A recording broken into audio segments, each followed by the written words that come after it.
জি, আজকে দেখছি রীতিমতো বাসে করে আপনার ইমাম মুয়াজ্জিন সবাই মিলে যাচ্ছেন।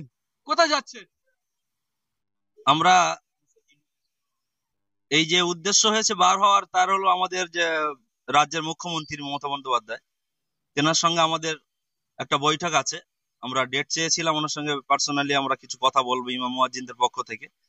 তো বিশেষ করে আমাদের মাথায় আছে বর্তমান সময় ওয়াকফ বিল, যেটা কেন্দ্র সরকার পাশ করেছে।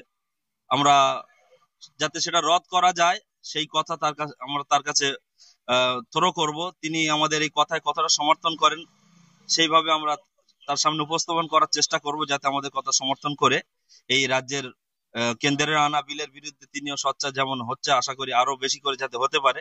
এবং তিনি আমাদেরকে আরো কি বার্তা দেন, যেখান থেকে আমরা আশ্বাস করতে পারি বা বাংলাকে ঠান্ডা রাখার জন্য আমরা আরো আগ্রহ হয়ে নিজেদের আন্দোলনকে শান্তশিষ্টভাবে চালাতে পারি, সে সমস্ত বিষয় নিয়ে সেখানে আমরা কথা বলতে যাচ্ছি। সেই সাথে সাথে আমাদের কিছু নির্দিষ্ট দাবিও আছে মুসলিম হিসাবে। ইমাম এবং মুয়াজ্জিনদের কিছু দাবি আছে, সেই দাবিগুলো আমরা সেখানে উপস্থাপন করব। যদিও দাবি সব আমরা উল্লেখ করছি না, আমাদের সেখানে উপস্থিত যারা মিডিয়া থাকবে তারা আবার হাইলাইট করবে আমরা কি দাবি করেছি। এখন আমি এতটুকুন বলতে চাই যে আমরা বিশেষ উদ্দেশ্য আমাদের মুসলমানের ওয়াকফ সম্পত্তিকে এই রক্ষার্থে আমরা এই আন্দোলনে নেমেছি। ইনশাল্লাহ আমরা সফল করে ছাড়বো। অনেকে বলছে যে নরেন্দ্র মোদী আপনাদের ভালোর জন্য বা মুসলিমদের ভালোর জন্য এই আইন এনেছে, কি বলবেন? যারা বলছে তাদের মাথায় এখনো মগজ হয়নি। যার কারণ হলো, যেই রাজ্য সরকার গুজরাটে ছিল, সে মুসলমানদের রক্ত নিয়ে খেলা করা সরকার ছিল। সে আজকে কেন্দ্রে, সে কখনো মুসলমানের ভালো চাইনি, চাবে না। তার প্রমাণ গুজরাট থেকে প্রমাণ করে দিয়েছে। জি, আজকে দেখছি রীতিমতো বাসে করে আপনার ইমাম মুয়াজ্জিন সবাই মিলে যাচ্ছেন। কোথায় যাচ্ছেন? আমরা এই যে উদ্দেশ্য হয়েছে বার হওয়ার, তার হলো আমাদের যে রাজ্যের মুখ্যমন্ত্রী মমতা বন্দ্যোপাধ্যায়, তেনার সঙ্গে আমাদের একটা বৈঠক আছে। আমরা ডেট চেয়েছিলাম, ওনার সঙ্গে পার্সোনালি আমরা কিছু কথা বলবো ইমাম মুয়াজ্জিনদের পক্ষ থেকে। তো বিশেষ করে আমাদের মাথায় আছে বর্তমান সময় ওয়াকফ বিল, যেটা কেন্দ্র সরকার পাশ করেছে।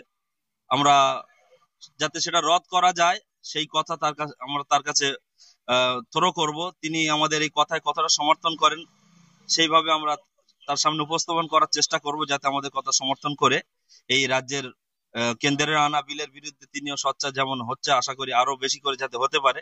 এবং তিনি আমাদেরকে আরো কি বার্তা দেন, যেখান থেকে আমরা আশ্বাস করতে পারি বা বাংলাকে ঠান্ডা রাখার জন্য আমরা আরো আগ্রহ হয়ে নিজেদের আন্দোলনকে শান্তশিষ্টভাবে চালাতে পারি, সে সমস্ত বিষয় নিয়ে সেখানে আমরা কথা বলতে যাচ্ছি।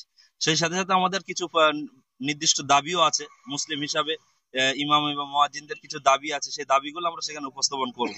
যদিও দাবি সব আমরা উল্লেখ করছি না, আমাদের সেখানে উপস্থিত যারা মিডিয়া থাকবে তারা আবার হাইলাইট করবে আমরা কি দাবি করেছি।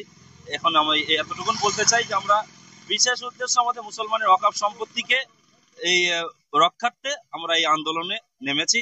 ইনশাল্লাহ আমরা সফল করে ছাড়বো। অনেকে বলছে যে নরেন্দ্র মোদী আপনাদের ভালোর জন্য বা মুসলিমদের ভালোর জন্য এই আইন এনেছে, কি বলবেন? যারা বলছে তাদের মাথায় এখনো মগজ হয়নি। যার কারণ হলো, যেই রাজ্য সরকার গুজরাটে ছিল, সে মুসলমানদের রক্ত নিয়ে খেলা করা সরকার ছিল। সে আজকে কেন্দ্রে, সে কখনো মুসলমানের ভালো চাইনি, চাবে না। তার প্রমাণ গুজরাট থেকে প্রমাণ করে দিয়েছে।